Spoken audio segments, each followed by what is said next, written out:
Are you ready for the next two guys on stage who are pioneers? And I'd like to introduce you to them. Their names are Niels Kalshoven. Fanclub meegenomen. Niels en ik zei je wederhelft, maar het is je zakelijke wederhelft. His partner in crime, Arthur Dallau.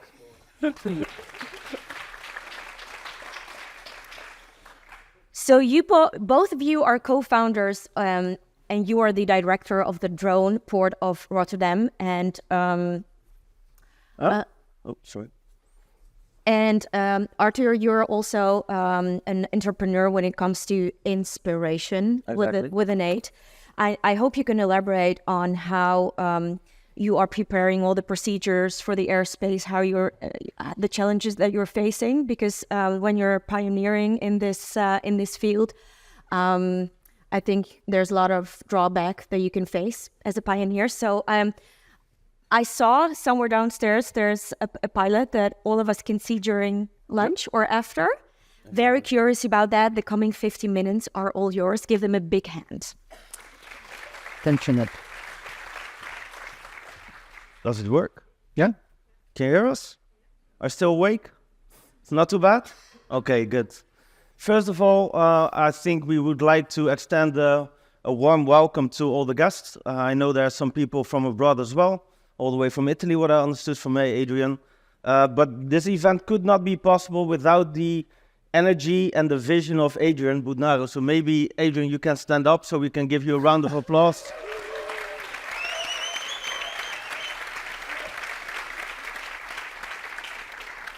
And not only Adrian, but Jackie and her team really supported this event and made you all feel welcome. So maybe also an applause for Jackie.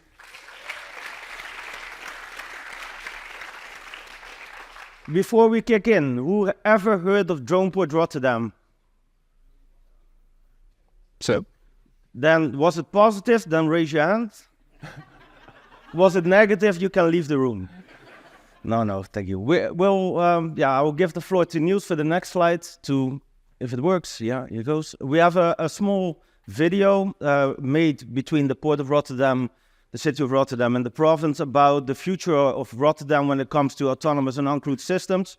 Unfortunately, it's in Dutch with Dutch subtitles, but next year we'll have it in English ready for you. Er is een stad waar de toekomst nu is en later al lang begonnen. Waar we mogelijkheden zien en kansen faciliteren. Er is een stad waar the sky the limit is. Waar we ruimte creëren voor innovatie. Uitdagingen ons inspireren. Een stad waar we ruimte geven aan hemelbestormers. Waar ondernemers denken in wat er wel kan. Rotterdam. Voor een filmische skyline. Dag en nacht. Een adembenemende close-up. Om te inspecteren, informeren en transporteren. Om informatie in te winnen en te delen. Eén luchtruim. Veilig, duurzaam. Proactief en baanbrekend. Met respect voor natuur, mensen en de regels. Gebundelde krachten. Met toegang tot de laatste informatie. En een shortcut tot het luchtruim. Airspace Rotterdam. So, what I really liked of this movie is the big air taxi which is landing on our office. That is really nice. So thank you everybody. My name is Niels Kalshoven, working together with Arthur and DronePort Rotterdam. What you saw in the video is really happening already, and that's also the great thing about this. We started DronePort Rotterdam, I think now 2 years ago, when I met Arthur. And we talked about, okay, what is happening in Rotterdam? There's happening a lot about drones in the air, on water and underwater. But also within the port, but also in the municipality of Rotterdam, we have a very big airport here, Rotterdam The Hague Airport. And we thought we should combine those strengths. We should combine and work together on these kind of topics, because those are so important for us as a port in the development. And that was the reason we started DronePort Rotterdam. We're now in the phasing to make a formal foundation. And the next thing is that we also now talking to international companies, but also our governmental, Eurocontrol, EASA. So we're talking to a lot of people and hope that we'll want to cooperate with these kind of topics, autonomous uncrewed systems. If you look like this, you heard it a lot. Oscar already mentioned, think big, act small. So what you see here is that we really want to focus on these kind of topics. We have nowadays about 60 commercial drone operators which are already flying in the port of Rotterdam. And I think it was 2 years ago, we started with 15. So there is an amount of increase of operators here. What you saw downstairs of this afternoon, the USVs, drones underwater, but also underwater are very increasing the amount of numbers. So what we're facing is that we really want to incorporate these kind of developments in the port. And we do that with kind of different kind of pilots. And we will want to involve all the kind of different companies in this. And what the focus is not only on bringing the pizzas from A to B, no, really want to make the difference. Focus on the high value goods, focus on the security, emergency. For example, we're talking to the fire departments. How can we help them to bring people from A to B very quickly? So that's where we're talking to the air taxis, for example. Or how can we bring the equipment from the emergency responders very quickly to the incident? So that's the reason we're now talking to very big cargo drone operators from how can we just start very small pilots and learn from that and use that to the next phase. I always get the difficult slides. I will do my best. But no, as Oscar mentioned and Vivian, we don't only focus on drones in the air, and we don't want to take over any roles of companies in the port. So we really try to facilitate and support them in moving forward. When it comes to drones, we actually see several spatial layers, as we call them. We have a ground infrastructure. You saw that when Oscar presented it. You have the lower airspace where drones fly. Then you have the regular airspace where we all know for helicopters and airplanes. But we also have space. There's a big space week this week in the Netherlands. You might have seen it on the news. But there are actually satellite technologies that can support our drone operations on the ground and on the water. So what we're trying to do is what we call the vertical integration of all those layers and to see how people can work together and in the end make operations more efficient and effective in that sense. On the other hand, and I think Vivian touched upon that as well, when it comes to vacancies, when it comes to collaboration, when it comes to impact in the Rotterdam region, the port cannot do it by itself. So we need to collaborate. We need to collaborate with the city. The city of Rotterdam is pretty active in this, with the region, our province of South Holland, but also our ministries that are focusing on policy. Not only there, and that's not where we stop, we also look at the European Commission, because 80% of all regulations that are made nowadays are from Brussels and not from The Hague. So that's also good to mention. So this is our vision for the future. So we focus on the vertical integration and the horizontal integration. We don't do it by ourselves. As you can see, there will be some nice speakers in the coming panels from the boatmen. Bas will tell you all about what they're doing currently. But we work together with a lot of companies and institutions. We work with our Ministry of Defense. We work with our Ministry of Justice. We work closely with STC. Adrian and ourselves are looking at to create curriculum around autonomous and uncrewed systems. So we're not doing it by ourselves. The one hand, we're focusing on the Rotterdam region. On the other hand, we're trying to position our region towards the globe, just to showcase what we have, all the knowledge that we have, and that we can share. It might surprise you, but a lot of companies want to come to Rotterdam just to learn from us, what we're doing. So we're actually looking at physical locations to host those people. Companies from Singapore, companies from America, they're all mentioning DronePort, want to come over and visit.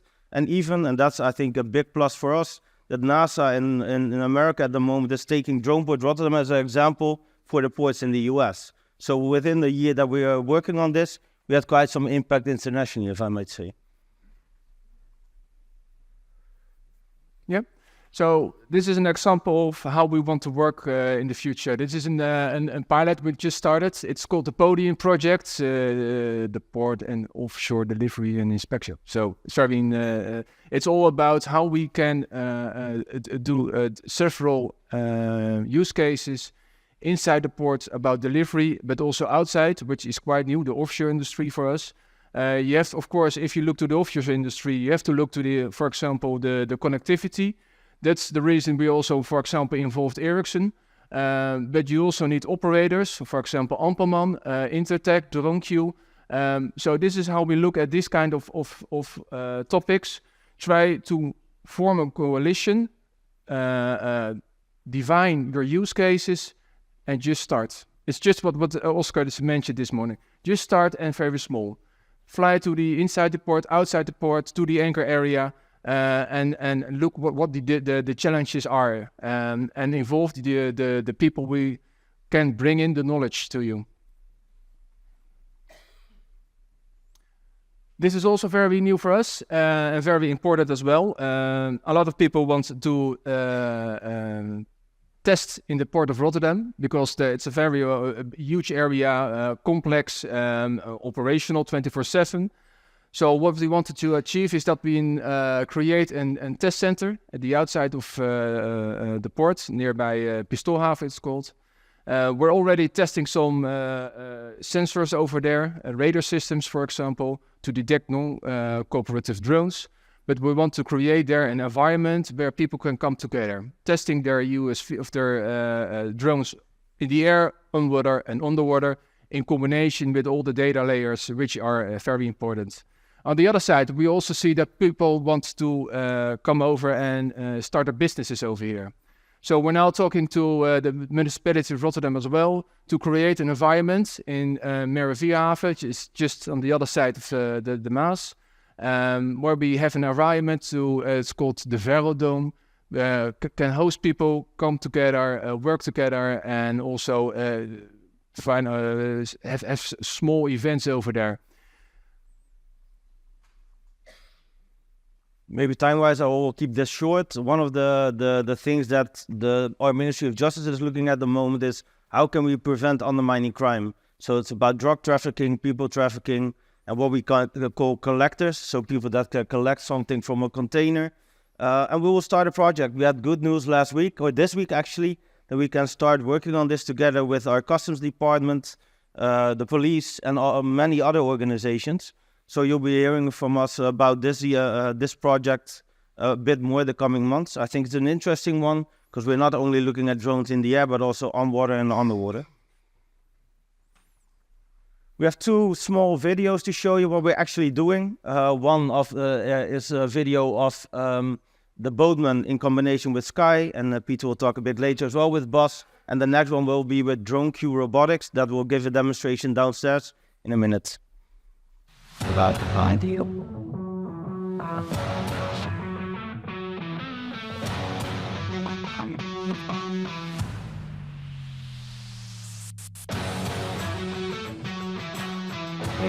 You picture the thing that are put together what we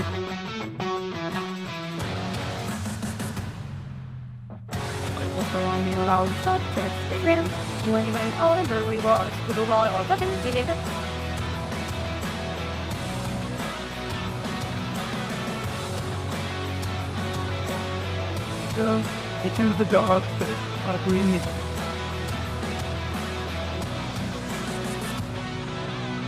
Backstep, I need it. I in this other look at her. Let's think what is in balance it. The thing, see, I think.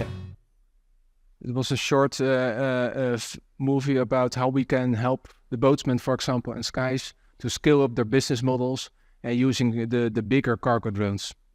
And the next one is about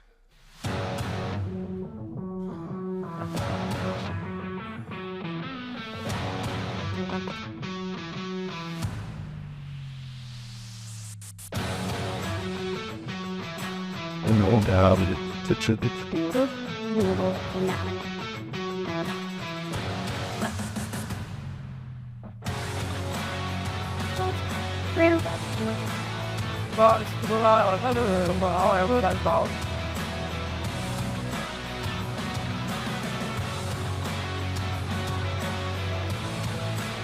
dog coming to the body when they get out of you.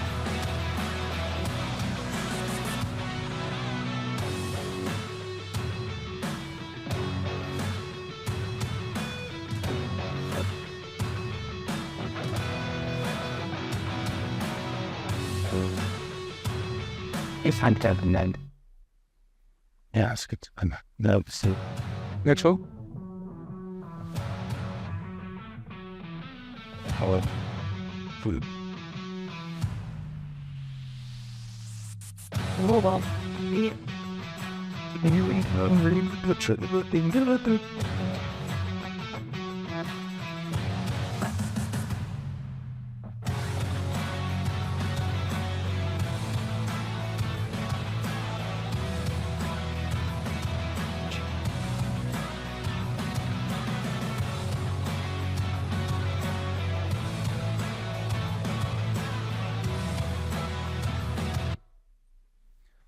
So I think that's it from us, because we don't want to make Victoria angry when it comes to time. So we'll wrap it up. Oh, we have lots of time. Okay, that's Take good. it easy. Take it easy. Over here, if you have any questions about DronePort, Lisa is here. Maybe you can stand up so people can find you.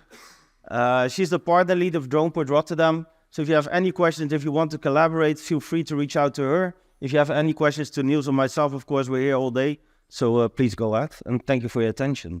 Thank you, guys. Thank you, Niels. Arthur.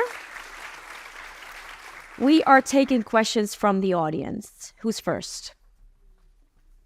Yes, sir. I'll try. I'm not sure if... oh, sorry. Jerry. Same. Hi,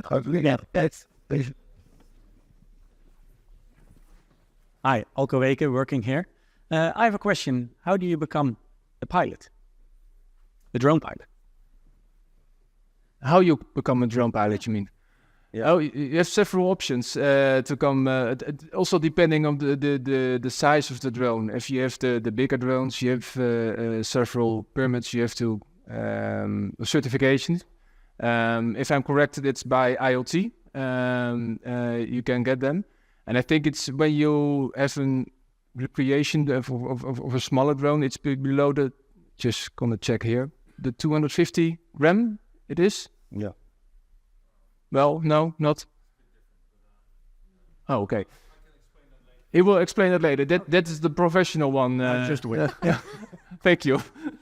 But maybe to elaborate on that, because the drone pilot is one part of the entire ecosystem. So what we're discussing currently with STC is you also need policymakers to think about these kind of autonomous and uncrewed systems. You need legal people. You need all kinds of people in that ecosystem to start thinking about, how can we support the drone industry? So that's why we're looking at creating a curriculum with STC, but also the Hogeschool Rotterdam, for example, and others, in close collaboration with the Dutch Drone Delta. That's a collaboration between industry partners to how can we scale up education, not only for students that are here today, but also, as you mentioned, Sven, to upskill and reskill the personnel in the port at the moment.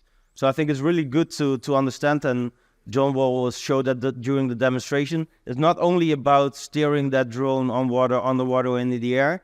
There's a lot of things that are happening around it. So it's really good to focus on that also. Hi, Fate. Hello. Ming, thanks. Just a quick question maybe, but what about the influence of the weather with the October storms coming, etc.? So normally we don't fly from October to April. No, just kidding. No, I'm just kidding. No, that's actually really good, because the weather predictions currently, they're terrible for drones, in the sense that the technology that we use nowadays to predict the weather, you can see it on the news actually as well. You go out, you think it will be a lovely day, you come out and you need a scarf.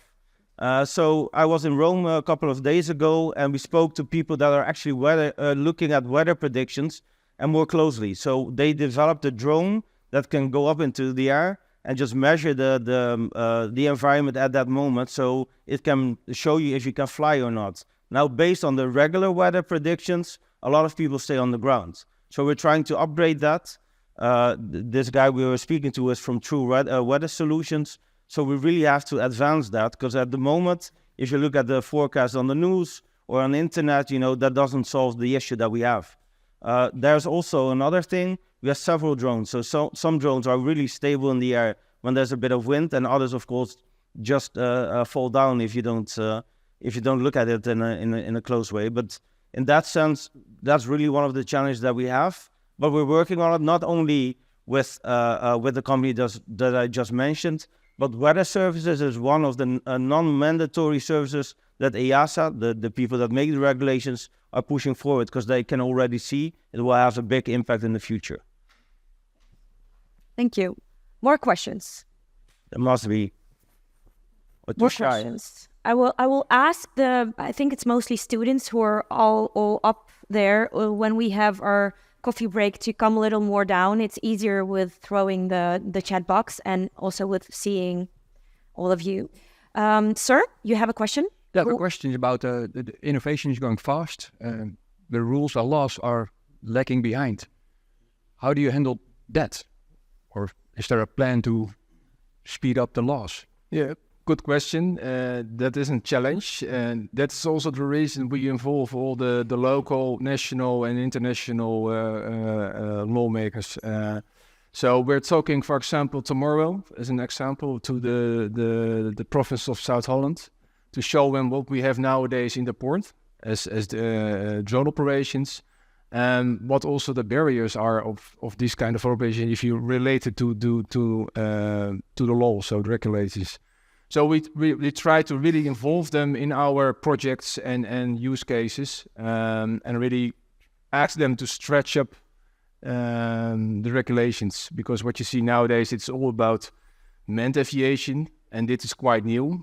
If you look at drones in the air, there's unmanned, and you can't plot them, but that's what they do sometimes. So we're really talking to them and try to convince them that we can fly or in a safe way without these kind of regulations or other kind of other regulations. So really involved. Thank you.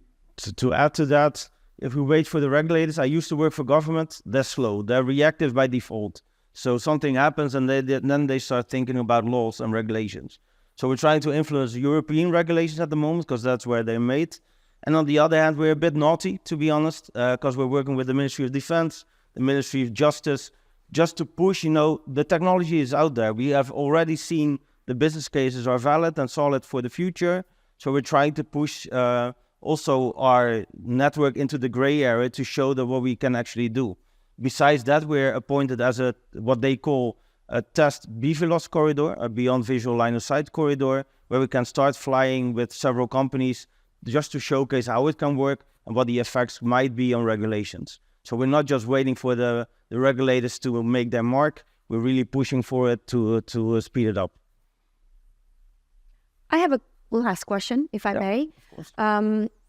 Because we see in different other countries drones used for different hostile purposes. Yeah. And I think for regular people to see in the future lots of drones in the air could be, something they need to get used to. Yeah. Also when it comes to privacy. And I was just wondering, what challenges do you face when it comes to digital safety in order to not let this future technology, efficient technology that can really help the economic part of the Port of Rotterdam, how are we sure that they're not going to be taken over by hostile governments or organizations? I fully understand your question. Looking, of course, and you know best, I think, at the Ukraine, what's currently happening. There's 300,000 drones taking down in the Ukraine every month. The capability and capacity that the Ukraine now has on drone development, but also the maker industry, compared to wherever it's the highest as ever. To be honest, when we started with the drone industry and we looked into it, there was no real focus on cybersecurity or digital security whatsoever. It's really from flying from A to B. And it's the same with the port. I'm looking at Oscar. We have an organization in the port that's called FARM, where they focus on cybersecurity and securing our digital infrastructure, and we do the same. So what we're currently doing, and that's one of the tests that we're doing with the undermining crime as well, how can we make sure that people don't take over the drone or destroy our landing locations or get access to the information? Exactly. So when it comes to identity and access management, we work closely with the Ministry of Justice. As you have seen this week, the police had a big hack. So all the information on the streets. I think in the Netherlands, we really have to speed that up because we're not learning fast enough of what is happening in the Ukraine and in Gaza. Yeah. So it's a concern for us as well. So what we can do now with the companies that we work with closely is check it, make sure that if somebody takes over, we have a backup plan. And that's one of the reasons we're working with the European Space Agency, because if you can imagine, if the network on the ground is taken over and we cannot control the drones, we want to make sure that somehow using space technology, we have a backup network where we can take back control. Exactly. And we also have something that's called geofencing, where you can instruct the drones to land at a certain place. You do some jamming and spoofing, as we call them, just to take them down. But coming back to your question, I think we have to look at the Ukraine now, and we're actually working with some of the companies from the Ukraine who are seeing what's happening there. For your understanding, there's a perimeter around the border of the Ukraine where drones, every few meters, there's a drone flying, actually monitoring on a daily basis, 24/7, what's happening. So it's not a nice thing to see. It's been going on way too long. But I think if we take those learnings in, then we can make sure that doesn't happen in the port at the moment. Yes. Yeah. Thank you so much. Niels, Arthur,